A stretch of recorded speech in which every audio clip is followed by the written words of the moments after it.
All right, so here we are. How you doing, folks? I'm back, and I'm still on this Ray Charles cat. Yeah, I know the first part was really, really long. I'm sorry. Ray just has a very interesting life and a very, very productive life, man. But we've made it 30 years, from 1930 when he was born, about 1960. That's where we are now. And by this time, Ray's 30 years old, and he has achieved a status that very few artists of any color achieve. And as a black man, it's singular. Ray was at a point where he's not just a crossover artist, where he appeals to white audiences and black audiences and green audiences and purple audiences and everything else. He's making some real money. He's had hit after hit after hit after hit after hit after hit after hit. And Ray may not have been able to see, but Ray could count his money. and Ray knew how to say this, a shyster when he saw one, when he felt one, or when he heard one. So Ray was at the top of his game. Yeah, 1960. Mm-hmm. Ray is doing a whole lot of things. He's having hit after hit after hit. And he gets his little record company going, and things are going along, getting another little hit and another little hit here. And I'm not even going to try to name all the tunes he had in this period of time, because Ray had over 80 albums himself and 200 collaborations. So look at how many songs that is. I'm not trying to do all that. You all know all Ray's stuff, or at least you think you do. We'll find out a little bit later on. Somewhere around 62 or so, he starts to feel that he's going to do country music. And it's not so much that Ray was going to do country music so he could cross over into country. The country folks already knew Ray. Everybody knew Ray. So Ray wasn't crossing over into country to get a new audience. Ray was bringing country into the mainstream. So if anything, Ray's promoting country, not the other way around. This is also a very unusual scenario for a black artist to be in. But here's Ray doing what he can to pump up country music. And he does Modern Sounds of Country and Western Music, Volume 1 and Volume 2. And out of that, somewhere around 62 or so, comes out this great song, I Can't Stop Loving You. Big, big, big hit, one of my very favorite songs this very day. And this song became a very big hit in Great Britain, perhaps his only #1 hit in the UK, as a matter of fact. So now Ray is getting these country hits too, and getting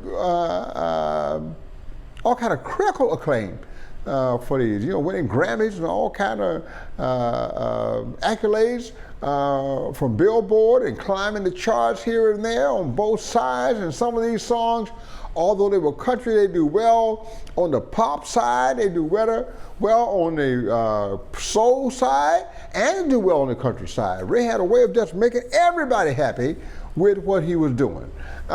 Somewhere around 1964, there was a tragedy. One of his former Rayettes, well, she wasn't former yet, she, how should I say this? She was a Rayette, but she was kind of his road wife, and in that relationship, she had a son.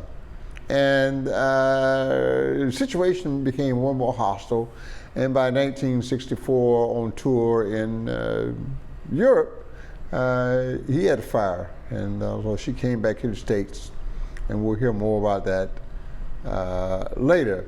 But some things started happening to Ray at the same time. Ray always had this addiction, not always, but for a long time, this addiction to heroin, horse, boy, whatever you want to call it, and H. He had this addiction. And third time he got busted, they decided, okay, I know you're Ray Charles, I know you got all this and all that, but we got to do something to you. So, normally he'd be sentenced to jail for a whole bunch of years, but somehow Ray was able to get himself sent to a rehab. He agreed to go to rehab and get himself cleaned up, and that was good enough for the judge and the power to be, and his lawyers, I guess, did a great job, and that's what happened.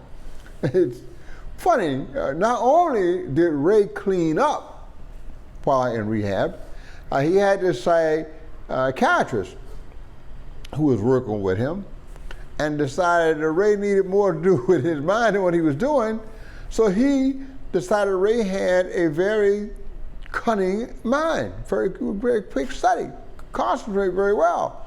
He said, I have the perfect game for you, Ray. We need to do this on a regular basis. Ray, what's that? He says, I'm going to make you a chess master. Chess master? Ray Charles? Blind Ray Charles? Yes. And from that experience in rehab, chess became one of Ray's biggest passions for the rest of his life. He even challenged a couple of grandmasters. He lost, but he challenged them anyway. He was a pretty good chess player. Because when you really look at it, his whole life had been a very intense game of chess now, hadn't it? Yeah.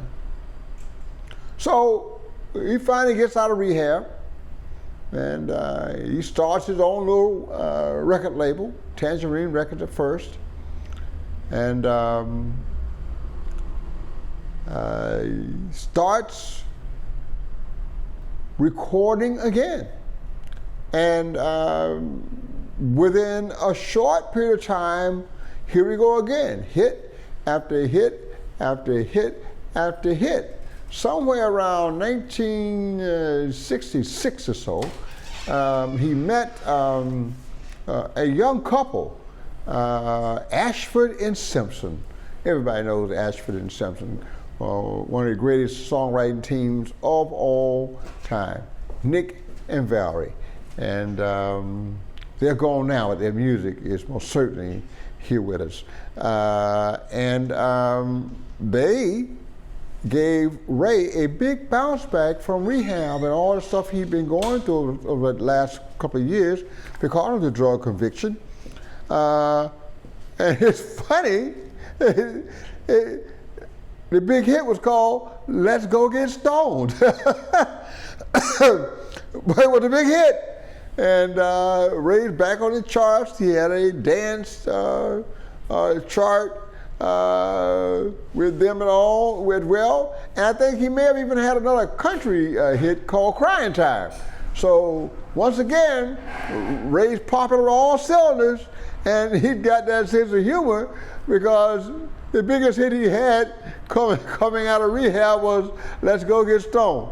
Okay, Ray, I hope you learned something now. All right, so we have no evidence that he was ever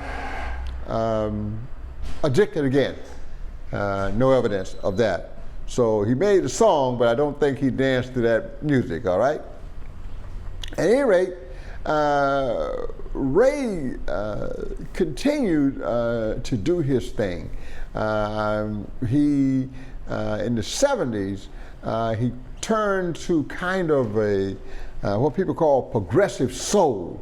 That means he's doing the stuff that Stevie Wonder and the Barcades and the Ohio Players and Cameo and Earth Wind and people like that are starting to do, called it progressive soul. It's soul with a beat and a message. And he ended up doing an album about that time called Message to the People. And he had, at that time, great recordings, protest songs, Abraham Martin John and Lift Every Voice and Sing, which is considered the African American national anthem. Just so many great songs. Mr. Mister, questioning the very same things about criminal justice and economics and same questions we are asking today and not getting good answers. He had songs about those things. And so Ray was also very, very conscious. The thing that people don't realize about Ray is that in all the things he did, bringing people together, bringing country folks into soul music and soul music folks into a little country and really getting people to work together, Ray was the same way in his political life. He supported Martin Luther King and the civil rights movement, not just spiritually, but financially. I remember a story about him going to Sun City, very famous and infamous resort in South Africa near Johannesburg. And it's lavish. It's like their Disney World over there. And I've been there and walked through it. It is lavish. Well, Ray did a concert there. And this was during the time before Mandela. So people look at him like, man, how you gonna be for civil rights over here and over there playing at a apartheid mess, at Sun City, come on. And Ray said, look, man, when I performed there, the audience had to be segregated. I made them white folks sit right next to black folks in our audience to hear me perform. That's what I did. So you say what you want to about me, but I forced a little progress in South Africa. Ray always had that consciousness and continued that, which gets us back, getting to look back to about 1961. He had a song called Georgia on my mind. Most people just say Georgia. Most people say just Georgia. Georgia on my mind, yeah.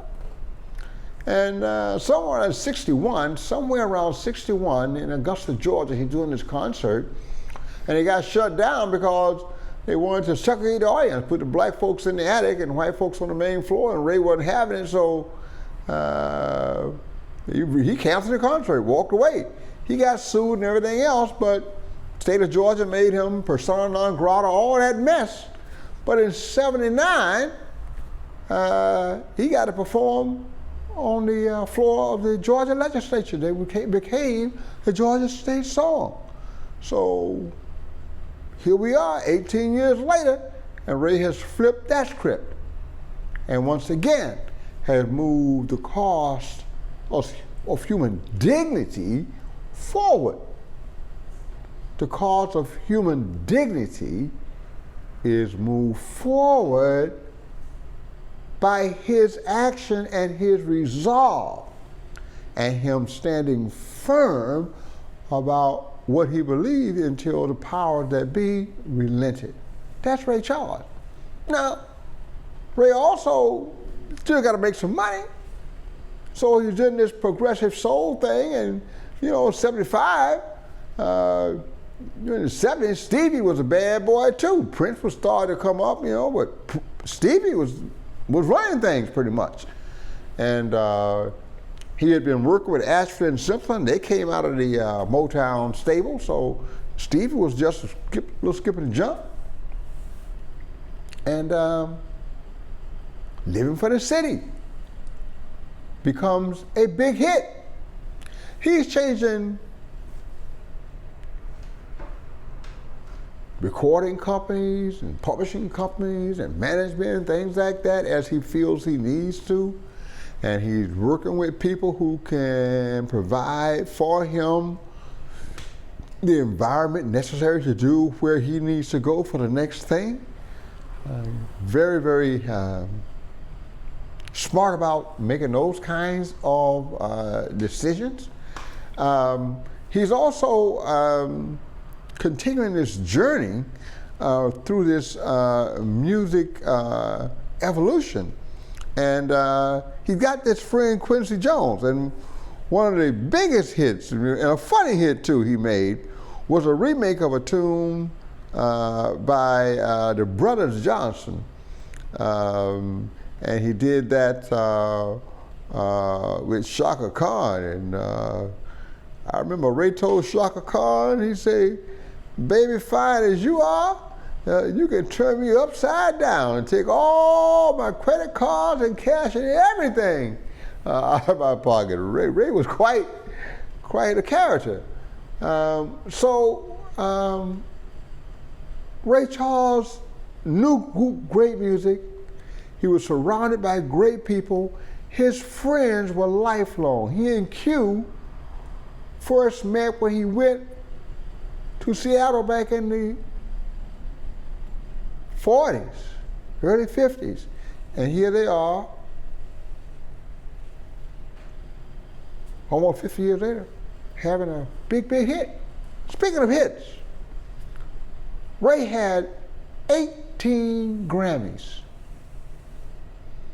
and untold numbers. I am not going to try to go through all the awards Ray had. Go look that up yourself. It's just too much to try. But just check this out, 18 Grammys. I'm not talking about nominations, I'm talking about Grammys in his hand walking away. Yes, that's who we're talking about. And then he was too big for TV. Although he did host Saturday Night Live and was on this thing and that thing, Ray got around. But he was also on the Bill Cosby Show. We don't like to talk about Bill Cosby too much, but Bill Cosby did some good stuff. I guess he did some bad stuff too, but I do remember a great little setup with Bill Cosby and Ray, and Bill messed with him, talking about all the fine women that are walking around. Funny how that was a subject. And Ray's sitting there because he can't see nothing. And finally, Ray said, Bill, I don't care nothing about what you're seeing. All I wanted, one feel. One feel, baby. That was Ray. That was his attitude, and that was natural, and it was not comedic. That was just who he was. Just not gonna let anybody suppress his spirit. Ray had this great movie. And what do you call a movie about Ray Charles? You call it Ray. You don't have to call it anything else. Everybody knows who Ray Charles is. Ray. That's all it took. And Jamie Foxx played that role, folks. He played that role. Academy Award for that. Sang beautifully, acted beautifully, and I'm telling you, Ray Charles was brought to life by Jamie Foxx. That's just how that went.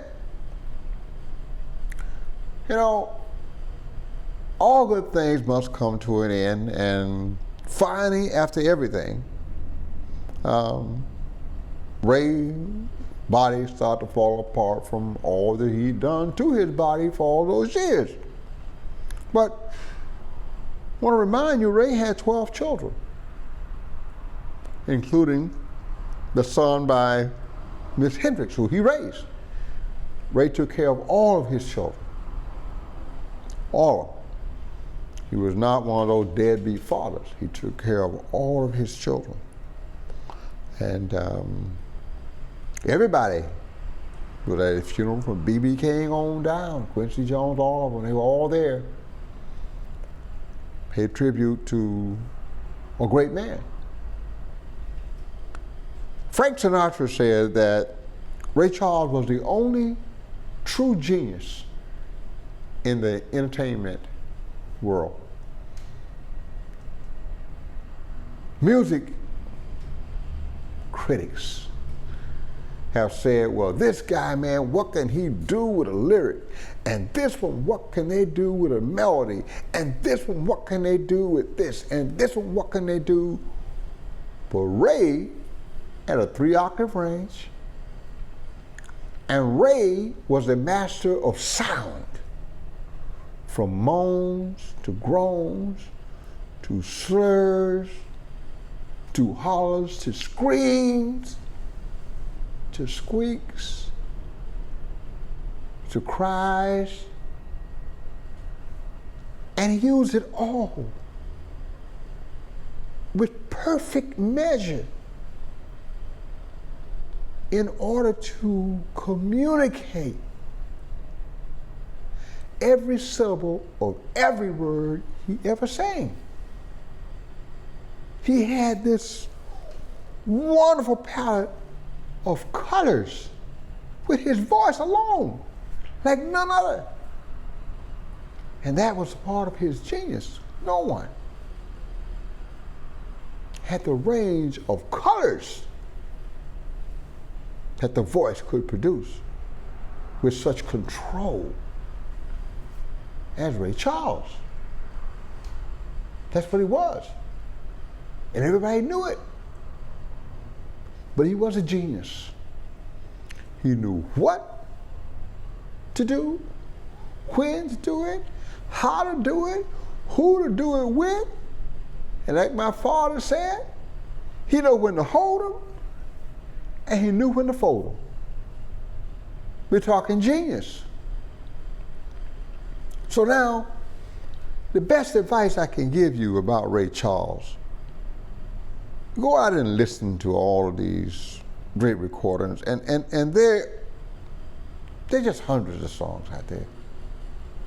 But just listen and let Ray inside your heart. Let him work his magic. He knows how to move you from the inside out. The genius of Mr. Ray Charles Robinson, better known as Ray Charles. Thank you very much.